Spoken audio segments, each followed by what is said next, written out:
That is the old process, the existing process, and it can be pursued quite simply now. Steps could be taken by means of which a department could be put in a position to intervene and to take care that there was a thorough discussion and that its views were represented.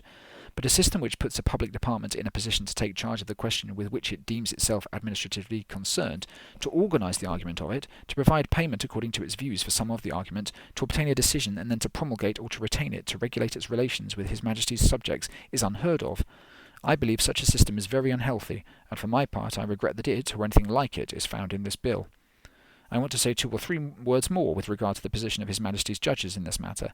It is no part of the business of His Majesty's judges, and never has been part of their business, at any rate since the Act of Settlement, to have any advisory concern in the acts of the administration, or to take any part in advising the administration. The natural effect of associating them with the administration and attaching to them the responsibility for conclusions which are put forward by the administration will be to weaken the authority of the judiciary. It can have no other effect. As I have said, this is no part of the business of a judge. The business of a judge is regulated by his oath of office. It is to determine, according to law, without fear, favour, or affection, questions which arise between His Majesty's subjects, or between any of His Majesty's subjects and either the throne or the executive. That is the function of the judges. Why should the judges be brought in by this sidewind to help the executive to carry on their business, to replace the law officers, and to relieve the executive of responsibility as to decisions that they ought to arrive at upon the law? This is not a fair proposal with regard to the executive, and I ask those of His Majesty's ministers who know how business is done in the law whether they think that any judge whose opinion is worth having is going to be a party to a system of obtaining opinions in advance of litigation by processes such as this bill makes possible, or whether, on the other hand, when a case is of this kind comes for opinion in advance and is presented to a judge who understands his business, which I think may be said of all His Majesty's judges, he will not say, "I have not any facts before me as to this abstract question. It will depend upon facts, and the conclusion may be this way or that way, but when I see the facts to which it is desired that the opinion shall be applied, I shall be able to express an opinion with regard to those facts." An opinion with regard to any dispute on facts can be obtained now. Why is it that, in terms exceedingly difficult of application and almost impossible to justify from the point of view of practical experience, we get this proposal for a resort by the executive at its choice and under its authority to the judges, with power given to demand of a judge, whose business it is to decide disputes between them and His Majesty's subjects, some opinion in advance which may have the effect of unjustly concluding those disputes? End quote. Viscount Haldane, quote, "My Lords, in the debate which took place upon this bill, and particularly upon this clause, before Easter, there was disclosed very considerable repugnance on the part of the House to accept clause 4, and I think that the discussion this afternoon shows that repugnance has not abated. At the bottom of it all there is a question of principle. The clause is an attempt to introduce something quite novel, so far as the law of England is concerned, into our procedure, to introduce the plan of enabling an abstract question, a question not necessarily relating to any concrete case but purely general, to be put before the judges, and the judges to be compelled, the word is shall, to give an opinion upon that question. That plan is unknown to our law. On the last occasion, the noble and learned Earl opposite referred to the responsa prudentum of the Romans as a sort of precedent. I had already spoken, and therefore could not answer, but that system, by which the Romans liked to get opinions given by wise and highly competent outsiders on general questions, is a system which is absolutely unknown to the jurisprudence of this country. We have nothing whatever to do with it. Here the system is that if 2 people dispute, they can carry the concrete fact before the court, and upon that concrete fact the court can decide, and the court does not go beyond that, unless it be necessary to lay down principles in arriving at a decision. We have not had experience of the other procedure. I referred on the last occasion to the liking which had grown up in Canada for submitting abstract constitutional questions to the courts there and ultimately to the Privy Council. In my opinion, experience of that course has led to enormous inconvenience, and successive Lords Chancellor have objected to and denounced it. The late Lord Herschel said some strong things about it, and at times refused to give an opinion. The late Lord Lawburn was even stronger, and other Lords Chancellor and other judges in the Judicial Committee have expressed themselves without restraint upon a system which they deemed to be very mischievous. It was mischievous because it invited the court to go beyond the particular case which it had to decide, and to say things beyond the facts to which the decision would be applied, which might prejudice future suitors.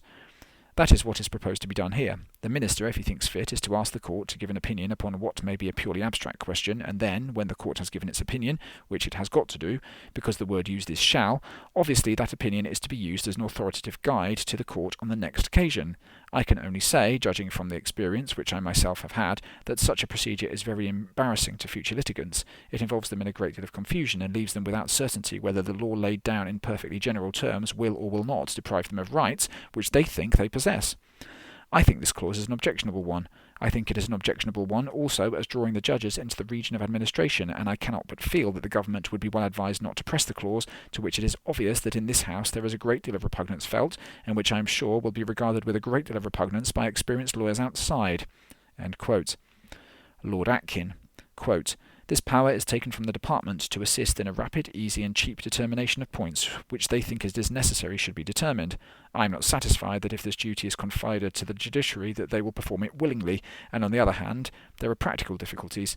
I should like to point out that it is now admitted that the proposal is one that does conflict with what has been for generations the principle upon which justice has been administered in His Majesty's courts, namely, that they decide questions that have actually arisen between subject and subject, or subject and the Crown. They have not in the past had as part of their duty to advise a department upon questions of law that did not arise in the manner that I have said. What is the position here? The Minister contemplates that he may instruct counsel and the Central Valuation Committee may appear as parties. Therefore they will be liable for costs. But the Central Valuation Committee have no funds of their own. The only funds they have are voluntary funds which may be paid to them by the different rating authorities. They may not be able to pay even their own costs, but they certainly have no power of calling upon the funds of assessment committees for the purpose of paying the costs of the persons who may be opposing them. The real difficulty is that there is no sufficient protection given to those persons whose interests are contrary to those which may correspond to the view taken by the Central Valuation Committee." End quote. On a later day, further discussion took place. Lord Merivale: quote, "This is a fundamental and constitutional change in judicial administration in this country. Everybody who understands it knows that it is so. The question that I want to ask at some convenient time is as to what steps His Majesty's Government have taken to assure themselves that this grave proposed change can work. That is one thing that I want to know. The time is so short that, besides putting down this question today, I have formulated a motion for tomorrow. It seems an extravagant thing to do, but we know nothing about this matter. I have formulated a motion to the effect that it is not fair to His Majesty's judges to put upon them this task, which is not part of their duty, which they have never engaged to perform, and which it is proposed to make a statutory duty. It is not fair so to treat a body of men like His Majesty's judges, some of whom, I have reason to believe, are satisfied that such a course would be mischievous as regards the general administration of justice. I have formulated a resolution to this effect, and I have added that it is not consistent with the due administration of justice that a minister who has obtained in advance an advisory opinion from a judge should afterwards bind His Majesty's subjects to that opinion although they were not parties to it. I do not think that anybody can say a word to the contrary of those two proposals, but they are both contradicted by clause 4, and we have had no sort of intelligible explanation why this is done, how it is to be carried out, what expectations His Majesty's Government had, and where this proposal originated. Let me tell my noble and learned friend that I am particularly concerned with regard to its origin, because I recall something that happened here on almost the last occasion when the late deeply lamented holder of the office of Lord Chancellor was sitting in this House. There was a proposal to transfer all business by way of dispute between landlord and tenant under a highly contentious new bill to a scratch tribunal, a committee, nominated nobody knew how, which was to take charge of all these matters and of the contentious affairs of His Majesty's subjects, without any opportunity of recourse to the courts of law to which every one of His Majesty's subjects is entitled under our Constitution to go. We changed that bill before Christmas with great difficulty. The bill narrowly escaped being thrown out because of that clause. Consider this clause and associate it with that clause. I am afraid that somewhere, not in His Majesty's Government, but in the offices where matters of this kind are considered, there is some ingenious gentleman who has never commanded practice at the bar, but has gained some acquaintance with theories of law and is associated with a coterie of persons who are at present steadily engaged in the effort to remove questions of conflict between citizens out of the jurisdiction of the courts in order to transfer them to the decision of administrative authorities." End quote.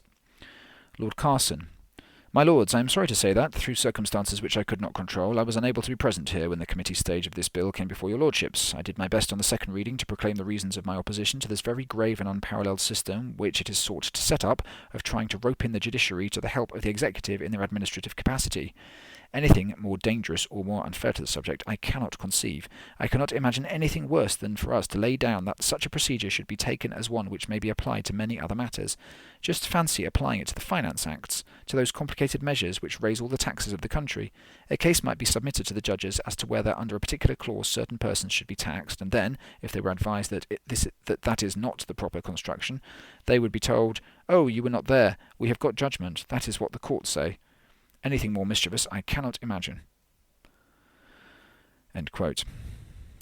Lord Merivale: quote, My Lords, the discussion which has taken place relieves me of the necessity of asking your Lordships to divide upon the motion of which I gave notice. I take full account of what the noble Earl has said regarding the inconvenience of anything anticipatory of a motion and division tomorrow. My fear has been that it would not be possible to get this matter formulated until noble Lords came to a decision upon this question. But so far as I am concerned, I have now discharged what I conceive to be my public duty of calling express attention to this matter and to the grounds upon which I object in the strongest way to the taking of advisory opinions from the judges. Having done that, I feel that I am entitled to ask leave to withdraw the motion now, and to say that tomorrow I do not feel disposed to ask that further attention should be given to this matter in anticipation of the debate which will no doubt take place, if it becomes necessary, on the third reading.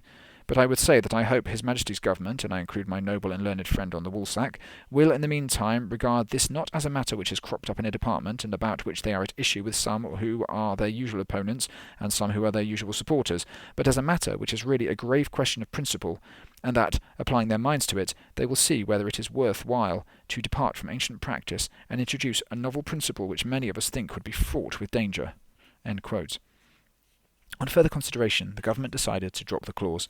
In the course of a speech announcing the withdrawal, the Lord Chancellor, Lord Hailsham, said on the 1st of May 1928, quote, "It has seemed to us that there is another matter which is to be considered. Not only is it important that the judiciary should be independent of the executive, but it is also of vital importance that the public should be satisfied that the judiciary and the executive are independent. We have thought that the undoubted fact that members of your Lordship's House occupying high judicial positions have seriously and sincerely believed that this principle of independence was being infringed necessarily must arouse doubt and distrust in the public mind, and that it was far better that we should abandon the effort to obtain a power of this kind than that we should run any risk of an impression being created, rightly or wrongly, in the minds of the public that there was any connection being established between the executive and the judiciary, and any infringement of that independence of the judiciary which is the palladium of the liberty of the subject. In those circumstances, while from some points of view we regret the decision to which we have been obliged to come, the Minister of Health has authorised me to take such course as I think right to take in all the circumstances, and I have taken the responsibility, as in a sense combining the judiciary and the executive, of saying that the Government will not proceed with this clause, and will ask the assent of the House that it should be dropped." End quote. The following passages are cited from the speeches which followed. Viscount Haldane, quote, "My Lords, the Lord Chancellor has excellently acquitted himself of the dark suspicion of conspiracy which has been mooted against him in the Government. I never believed in that conspiracy, nor did I believe in the machinery which was supposed to have brought about the present situation, but what I did suspect, and what I see very clearly now, is the zeal of an administrative body who thought, here is the most convenient way of solving all our doubts. We will pass a clause making the judges a sort of general legal advisers of the Government on abstract principles, and will go to them and get rulings which will be of high authority. I do not believe those rulings would have that high authority. I do not believe they ever would have been recognised as equivalent to judgments of the courts. Therefore, I think it was a very poor piece of machinery, even had it passed. But now the Lord Chancellor has spoken, as I say, excellently, for he is not only proposing to withdraw a clause which caused many of us a great deal of anxiety and caused a great deal of dislike to it on the part of people outside, but he has also emphasised that most important principle that the judiciary in this country should stand between the subject and the Crown, and should be the protectors of the subject in matters in which claims may be made, which may or may not be right, but which ought to be adjudicated upon by an absolutely independent and fearless body. I think the course taken is a step in strengthening that which is a fundamental principle of this country, a principle which ought to be departed from in the way of seeking to substitute anything for the ordinary litigation of the country only very sparingly, and I congratulate the Government on having taken a wise decision, although somewhat late in the day." End quote. Lord Merivale, quote, "My Lords, if I may be permitted 3 or 4 sentences, I shall not exceed that length of speech. I am so gratified by what I think the wise decision of His Majesty's Government upon a question which I thought affected most gravely some of our higher public interests, that I do not propose to spend 1 minute, or any part of a minute, in discussing the method by which His Majesty's Government have arrived at that wise decision.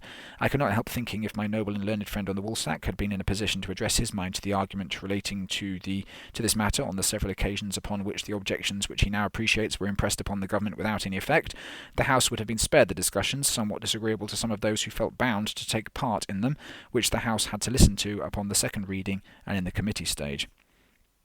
End quote.